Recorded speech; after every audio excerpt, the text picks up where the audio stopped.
Guys good evening, Ram Ram sir सभी को। तो अभी शाम के लगभग बजे हैं 7:15 और मैं आ गया हूँ एस्ट्रोपोर्ट। ये वो वैसी जगह है पूरे अलवर्स मतलब राजस्थान के अंदर जहाँ एस्ट्रो टूरिज़म किया जाता है। एस्ट्रो टूरिज़म क्या होता है वो मैं अभी आपको बताने वाला हूँ, दिखाऊँगा जब भी आप समझ पाओगे। तो चलिए गाइस पहुँच चुके हैं। अब आपको लोकेशन बता देता हूँ। अलवर बस स्टैंड से ये पड़ता है 69 किलोमीटर टहला कस्बे में। इसके दो रास्ते हैं, एक राजगढ़ होके वहाँ से 69 किलोमीटर पड़ेगा, पर रास्ता बहुत बढ़िया है, लगभग 1.25 घंटे लगते हैं। एक रास्ता है सरिस्का टाइगर रिजर्व होके, वहाँ से रास्ता बहुत ख़राब है, आधे से ज़्यादा ख़राब है, और वहाँ से 63 किलोमीटर पड़ता है। लेकिन अगर आप टाइगर देखना चाहते हो और हो सकता है आपकी किस्मत अच्छी तो टाइगर सामने आ जाए, तो आप सरिस्का टाइगर रिजर्व वाला रास्ता है वो प्रेफर कर सकते हैं। तो चलिए गाइस अभी अपन चलते हैं एस्ट्रोपोर्ट में। ये बहुत ही शानदार बोर्ड, ये इनका पार्किंग एरिया, सामने है रिसेप्शन। तो चलिए गाइस सामने चलते हैं। तो गाइस एंटर हो चुके हैं वो सामने रिसेप्शन। ये रिसेप्शन है इन लोगों का जो कि काफ़ी बहुत ही तगड़ा है। अपने आपस में जा रहे हैं प्रॉपर्टी की तरफ। क्या नाम भैया आपका? युवराज। तो युवराज हमें विजिट कराने वाले हैं यहाँ की प्रॉपर्टी। तो हम यहाँ पे कुछ ऐसा बना हुआ है। तो यहाँ बेसिकली जितने भी रूम्स है भैया वो मतलब कैंप टाइप में बने हुए हैं? नहीं सर, सारे स्टोन केबिन। सारे स्टोन केबिन है? पहले टेंट हुआ करते थे। अच्छा। रेनोवेट करके सारे न्यू है स्टोन केबिन, सारे न्यू स्टोन। ये एस्ट्रोपोर्ट कौन से ईयर में खुला था? सर 2015 में ओपन हुआ था। अच्छा 7 ईयर हो गए इसको रनिंग में। 7 ईयर हो गए। भाई हम यहाँ का रूम देखने वाले हैं। लग्जरी कॉटेज है। क्या चार्जेस हैं इसके? 13,000 प्लस टैक्सेस है। तो गाइज ये है लग्जरी कॉटेज। तो इसमें डबल बेड होता है, इसमें आप लंच डिनर और ब्रेकफास्ट देते हैं। 13,000 plus GST. Plus GST. Okay पीछे क्या मतलब पीछे? वॉशरूम। ओके ये वॉशरूम्स है। ये मिरर हो गया, प्रॉपर लैट्रिन अलग है और अपना नहाने का सिस्टम अलग है जैसे। ओके ये अलमीरा हो गई। ये छोटा सा फ्रिज है आई थिंक। ओके और सिटिंग टी कॉफी है। ओके और बाहर ये अपने लॉन छोड़ा हुआ है। यस। ठीक है यहाँ पे बैठ सकते हो। ये आपके लिए लॉन गार्डनिंग पर्सनल। कितनी कैटेगरी है? 5 कैटेगरी रूम्स की है हमारे पास में। लग्जरी कॉटेज विद पूल है। अच्छा। सेकंड वन है लग्जरी कॉटेज। अच्छा। देन अदर बेस्ट कैटेगरी है हमारे पास में सिग्नेचर कॉटेज। ये इनका बेसिकली बच्चों की पार्टी चल रही है क्योंकि यहाँ पर मेनली जो टूरिज्म है वो पिकनिक होती है। तो ये बच्चे आए हुए हैं और यहाँ पे रेस्टोरेंट है। तो ये है डाइनिंग एरिया और ये स्कूल के बच्चे आए हुए हैं। अच्छा ये ओपन लाउंज है आपने डाइनिंग एरिया। लंच के लिए यूज होता है। अच्छा ये ब्रेकफास्ट और लंच के लिए यूज़ करते हो। ऊपर टेंट है। ओके और ये क्या बाहर के छोड़ा है कोई? ये सर हमारा टेनिस कोर्ट है। अच्छा। एस्ट्रोनॉमी सेशन होता है और किड्स की या फिर और भी कोई प्लेइंग एक्टिविटीज होती है आउटडोर। अच्छा। वो हम यहाँ पे करवाते हैं। सो हमारे साथ हैं दीपक। दीपक हेलो। क्या कराने वाले हो आज हमें? बेसिकली मैं एक अननोन हूँ, कुछ भी नहीं जानता। आप क्या सिखाने वाले दिखाने वाले? मैं स्पेस इंडिया से हूँ और मैं यहाँ पे एजुकेशनल ऑफिसर हूँ एस्ट्रोपोर्ट सरिस्का पे। 2011-12 में यहाँ पर हमने एस्ट्रोनॉमी स्टार्ट करी थी स्टूडेंट्स के लिए। एस्ट्रोनॉमी में सारा कुछ डार्कनेस पे डिपेंड है, हमारी आइज़ की एडेप्टेबिलिटी पे डिपेंड है। आज क्योंकि हम फुल मून की तरफ जा रहे हैं, इस समय हमारा गिब्बस फेस है मून का। आप देख सकते हैं मून काफ़ी ब्राइट है, मून की वजह से बहुत ज़्यादा यहाँ पे लाइट है। तो आज का प्रोग्राम हमारा मून के आसपास होगा। आपके हाथ में जो डिवाइस है इसको क्या बोलते हैं और क्या है ये एस्ट्रोनॉमी लेज़र है। हाँ। और ये बहुत ज़्यादा पावरफुल है। अच्छा। और हम इसे पॉइंट करने के लिए यूज़ करते हैं। सपोज मैं चाहता हूँ कि आप इस स्टार की तरफ देखें। अच्छा। और मेरे पास ये लेज़र नहीं है तो मैं आपको कैसे बोलूँगा कि किस स्टार पे देखना है। इसकी मतलब कि कितनी दूरी तक जा सकती है? इसकी लगभग 2 किलोमीटर के करीब की रेंज होती है, लेकिन हमें लगता है ये ऑब्जेक्ट तक जा रही है। अगर मैं इसे मून पे पॉइंट करूँगा तो लगेगा ये मून तक ही जा रही है। तो अभी हम जा रहे हैं भैया की डायरेक्शन में। ये क्या है भैया? ये सर हमारा टेलीस्कोप है। डॉपनियर कंपनी का टेलीस्कोप है। 8 इंचेस इसका अपर्चर है और हम अभी इसे यूज करेंगे, देखने के लिए हम यूज करेंगे। और सबसे पहले हम स्टार्ट करते हैं ओरिएंटेशन स्काई से।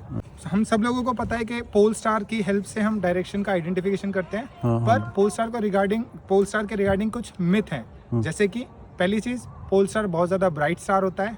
अगर मैं बोलूंगा कि आप पोल स्टार मेरे को बताइए कहाँ पर है, तो आपको लगेगा कि ये पोल स्टार है। हाँ बिल्कुल ब्राइट दिख रहा है। है ना? हाँ हाँ। लेकिन अगर हम इसे ध्यान से देखेंगे 5-6 सेकंड तो हमें पता चलेगा ये ट्विंकल नहीं कर रहा है। इसका मतलब ये स्टार्स नहीं है, क्योंकि अच्छा। हमें एक चीज पता है, स्टार्स ट्विंकल करते हैं, प्लैनेट्स ट्विंकल नहीं करते हैं। Okay okay. तो ये है कोई प्लैनेट। अच्छा तो ये कोई प्लैनेट है। हाँ, एक चीज क्लियर हो गई कि ये पोल स्टार नहीं है। सेकंड चीज, हम नेकेड आई से एकदम से देख के नहीं बता सकते कौन सा पोल स्टार है। तो तरीका क्या है फाइंड करने का पोल स्टार कौन सा है? दो कॉन्स्टलेशंस होते हैं, एक होता है कैसोफिया, एक होता है उर्सा मेजर। उर्सा मेजर को हम बिग बेयर या फिर बिग डिपर भी बोलते हैं। और इन दोनों कॉन्स्टलेशंस की हेल्प से हम पता करते हैं कौन सा हमारा पोल स्टार है। बट प्रॉब्लम ये है कि जो उर्सा मेजर है वो विंटर्स में इवनिंग कॉन्स्टलेशन नहीं है। इसका मतलब है अभी विंटर्स है, इस समय हमें उर्सा मेजर स्काई में नहीं दिख रहा है। क्या करेंगे हम, जो दूसरा कॉन्स्टलेशन है हमारा वो है कैसोफिया। कैसोफिया की हेल्प से हम पता करेंगे कि हमारा पोल स्टार है वो कौन सा है। कैसोफिया कैसा होता है, एक न्यूमेरिकल 3 की तरह हमें वो कॉन्स्टलेशन दिखता है, और हमें वो W या फिर M की तरह भी दिख सकता है, क्योंकि वो स्काई में जब घूम रहा होता है तो किसी पॉइंट पे हमें लगेगा वो 3 जैसा है, बाकी किसी पॉइंट पे हमें लग सकता है वो W या फिर M जैसा है। यहाँ पर देखेंगे, अच्छा यहाँ पर हमें कुछ स्टार्स दिख रहे हैं, 3 स्टार बिल्कुल क्लियर दिख रहे हैं। हाँ। यहाँ पे 2 स्टार्स और हैं। हाँ ये 5 स्टार, 1 2 3 4 5, ये 5 स्टार मिलके बनाते हैं कॉन्स्टलेशन, जिसे हम बोलते हैं कैसोफिया। और कैसोफिया कैसोफिया। ग्रीक माइथोलॉजी में क्वीन थी, कैसोफिया दी क्वीन। ओके। अब इससे तरीका क्या है पोल स्टार फाइंड करने का? हाँ तो यहाँ पर 2 ट्रायंगल है, एक ये वाला नीचे वाला ट्रायंगल और एक है ऊपर वाला ट्रायंगल। हाँ हाँ। ऊपर वाला ट्रायंगल एक्यूट ट्रायंगल है, अच्छा। और नीचे वाला ट्रायंगल है ऑब्ट्यूस। ऑप्टिक्स। तो जो ट्रायंगल ऑब्ट्यूस है उसको हमें पहले एक बार बाइसेक्ट करना होता है, अच्छा और वापस से एक बार जब हम बाइसेक्ट करते हैं तो हम पोल स्टार पे आते हैं। यहाँ पे आपको एक बहुत ज़्यादा फेंट स्टार दिख रहा होगा, बिल्कुल दिख रहा है भाई। तो आप अंदाज़ा लगा सकते हैं कि अगर हम डायरेक्ट पोल स्टार को देखने जाते तो ये कभी नहीं देख पाते। तो ये पोल स्टार कौन सी डायरेक्शन में होता है? हमेशा नॉर्थ डायरेक्शन में होता है, तो इसलिए हम इसे नॉर्थ स्टार या फिर पोल स्टार भी बोलते हैं। पर तो इसका जो एस्ट्रोनॉमिकल नेम है वो पोलारिस है, अदरवाइज हम इसे कॉमन लैंग्वेज में पोल स्टार या फिर नॉर्थ स्टार भी बोल देते हैं। और ध्रुव तारा हिंदू माइथोलॉजी में हम इसी को बोलते हैं। इसका इम्पोर्टेंस है कि ये हमेशा नॉर्थ डायरेक्शन की तरफ ही पॉइंट करता है। तो अगर हमें पोल स्टार दिख गया तो एग्जैक्ट इसके नीचे हमें पता चल गया है कि ये है हमारा नॉर्थ डायरेक्शन। एग्जैक्ट इसके ऑपोजिट है हमारा साउथ, और इस डायरेक्शन में होगा हमारा ईस्ट, हाँ। और इसके ऑपोजिट इस डायरेक्शन में होगा हमारा वेस्ट। वेस्ट। ओके। तो अब हमारा आइडेंटिफिकेशन हो गया है, ओरिएंटेशन हो गया कि हमारी कौन सी डायरेक्शन है। अब हम इजीली अपने आप को ओरिएंट कर सकते हैं किसी भी डायरेक्शन के हिसाब से। अब ओरिएंट करने की इंपॉर्टेंस क्या है, क्योंकि हमें पता है कि हमारा जो अर्थ वेस्ट से ईस्ट की तरफ रोटेट होता है, और इसी वजह से सारे ऑब्जेक्ट्स, जब मैं बोलता हूँ सारे ऑब्जेक्ट्स, मेरा मतलब है सारे कॉन्स्टलेशंस, सारी गैलेक्सीज और सारे प्लैनेट्स, हमें ऐसा लगता है ईस्ट से वेस्ट की तरफ जा रहे हैं। तो कॉन्स्टलेशन हंटिंग के टाइम पे बहुत ज़्यादा इंपॉर्टेंट होता है डायरेक्शंस पता करना, क्योंकि हम हमेशा कॉन्स्टलेशन हंटिंग स्टार्ट करते हैं वेस्ट की तरफ से। क्योंकि अगर हम ईस्ट की तरफ से स्टार्ट करेंगे तो जब तक हम जाएंगे वेस्ट की तरफ तब तक वेस्ट वाले कॉन्स्टलेशंस होराइजन के नीचे चले जाएंगे, मतलब वो सेट कर जाएंगे। तो हम क्या करते हैं, हम वेस्ट की तरफ से कॉन्स्टलेशन हंटिंग स्टार्ट करते हैं और फिर हम ईस्ट की तरफ जाते हैं।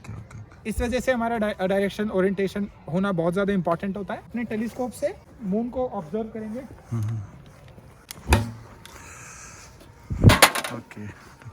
आप देख सकते हैं बहुत ज़्यादा ड्यू पड़ी हुई है यहाँ पर, और इसके अंदर एक मिरर है। बिल्कुल। कौन सा मिरर है ये कनकेव मिरर है। कॉनकेव मिरर है। क्यों? क्योंकि हम चाहते हैं ज़्यादा से ज़्यादा लाइट इसके ऊपर स्ट्राइक करे और वो रिफ्लेक्ट होते समय कन्वर्ज करे। Okay, converge. यहाँ पर आप देख सकते हैं एक और मिरर है, ये प्लेन मिरर है। ओके। और अंदाजे से हम बता ही सकते हैं कि ये एग्जैक्टली 45 डिग्री पे पॉइंट हो रखा है। हाँ, तो हो क्या रहा है, टेलीस्कोप जब कोई भी रे ऑफ लाइट इस अंदर वाले मिरर पे स्ट्राइक कर रही है तो वो रिफ्लेक्ट हो रही है, और रिफ्लेक्ट होते समय वो कन्वर्ज हो रही है, और वो सारी कन्वर्ज होके इस मिरर पे आ रही है, और इस पे वो परपेंडिकुलर स्ट्राइक कर रही है। सारी वो इस यहाँ पर आ रही है, और यहाँ पर हम लगाते हैं अपना आई पीस। ये आई पीस एक लेंस होता है, इसके अलावा दोनों मिरर हैं, ये लेंस है। कौन सा लेंस है? कॉन्वेक्स। ये कनकेव लेंस है, और इसका भी काम है कन्वर्ज करना। इस आई पीस से देखते हैं तो ये और ज्यादा क्रिस्प इमेज बनाता है। मतलब एक्यूरेट इमेज बनती है या फिर धुंधली बनती है? नहीं, क्रिस्प इमेज का मतलब है बहुत ज्यादा एक्यूरेट इमेज बनती है। Okay okay okay. मैं एग्जांपल दिखाता हूँ। ओके। अगर मैं यहाँ पर इस लेज़र को पॉइंट करता हूँ ओके। तो आप देख सकते हैं ये ओह एग्जैक्ट सेम पाथ फॉलो कर रही है जो आते समय रेज फॉलो करती हैं। ओके ओके ओके ओके इससे हम समझ सकते हैं कि जो पाथ है रे का वो क्या होगा। गाइस हम लेज़र भी यूज़ कर सकते हैं। ओके। जैसे कि मैं आपने लेज़र डाली और आप जैसे मैंने लेज़र डाली और अब मुझे बस इस लेज़र को मून पे ले मून पे सेट करना है। ठीक है ठीक है। मून पे आ गया। आ गया आ गया। अब मैं इसे यहाँ से देखूंगा तो मुझे मून क्लियरली दिख रहा है, दिख रहा है। लेकिन अभी काम पूरा नहीं हुआ है। अभी सिर्फ वो मेरे फ्रेम में आया है। मुझे सबसे इम्पोर्टेंट चीज़ करनी है, उसे फोकस करना है। ओके। कितने की होगी ये? और ये 8 इंच है। इसका कॉस्ट लगभग 35,000 के आसपास रहता है। और आप कोई भी एस्ट्रोनॉमिकल इक्विपमेंट हमारे स्पेस आर्केड, जो कि हमारे स्पेस कंपनी का ही एक हेड है, उससे आप किसी भी तरीके के इस लेज़र से लेके बड़े से बड़े टेलीस्कोप तक सारे एस्ट्रोनॉमिकल इक्विपमेंट आप वहाँ से खरीद सकते हैं। अब ये बेस्ट फोकस हो गई है। मतलब मेरे लिए थोड़ी सी अलग होगी शायद। दिख गए।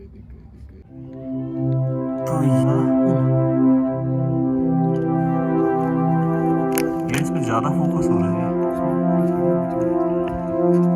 सोच रहा हूँ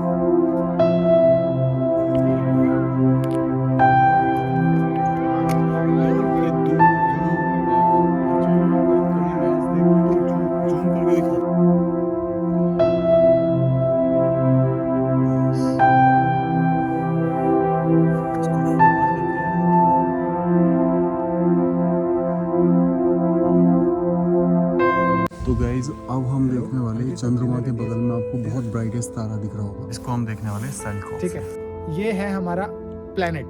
कौन और कौन सा प्लैनेट है? जुपिटर है ये, क्योंकि जुपिटर बहुत बड़ा है तो इतना ज़्यादा ब्राइट हमारा जुपिटर ही हो सकता है। और दूसरी चीज़, जुपिटर प्रीडोमिनेंटली वो वाइट होता है और ये भी हमें दिख ही रहा है कि ये लगभग वाइट है। तो अब हम इसे पॉइंट करेंगे जुपिटर की तरफ। इंटरेस्टिंग बात क्या है जुपिटर की, उसके अपने मून्स होते हैं। 80 के आसपास उसके अपने मून्स होते हैं। आउट ऑफ द 80 सिर्फ 4 प्रोमिनेंट होते हैं। तो हम 4 मून्स भी उसके साथ में देख सकते हैं। ये देखो कैसे सेट करते हैं भैया। लेजर से पहले उसको डायरेक्शन में ला देते हैं यहाँ पे रिवर्स डाल के, एंड देन आप उसको सेट करेंगे।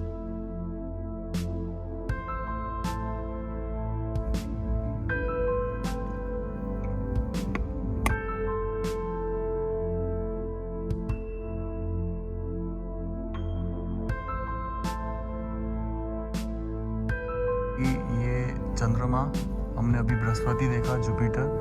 अब इसके नीचे वो आपको दिख रहा है, पॉइंट आउट करना भैया, ये हमारा सैटर्न है यानी शनि ग्रह। अब हम इसको देखने वाले हैं सैटेलाइट से। तो भैया अब देखो सेट करेंगे रिवर्स लेजर मार के। ये देखो भैया, आपको पता कैसे होता है कि ये सैटर्न ही है? सर हम ट्रेंड प्रोफेशनल्स हैं तो हमें पता रहता है कहाँ पर है वो।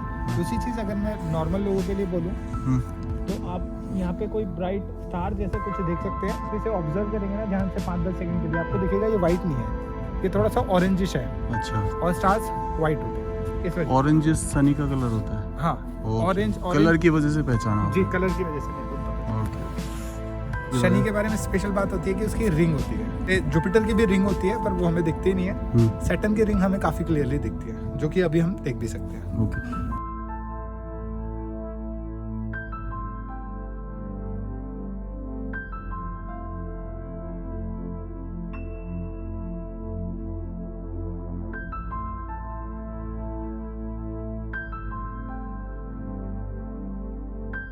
ये फाइनली हम ये मंगल ग्रह देखने वाले हैं, जो कि आपको दिख रहा होगा आजकल बहुत ब्राइट दिख रहा है। ये बिल्कुल येलो कलर का। और भैया सेट करने वाले हैं, सेट करते हुए मंगल ग्रह को सेट कर रहे हैं अभी। और मंगल ग्रह की कोई खास बात भैया? हाँ, मंगल ग्रह की खास बात ये है कि एक तो ये हमारे सबसे पास में है। अच्छा। दूसरी चीज़, हम जा चुके हैं यहाँ पे।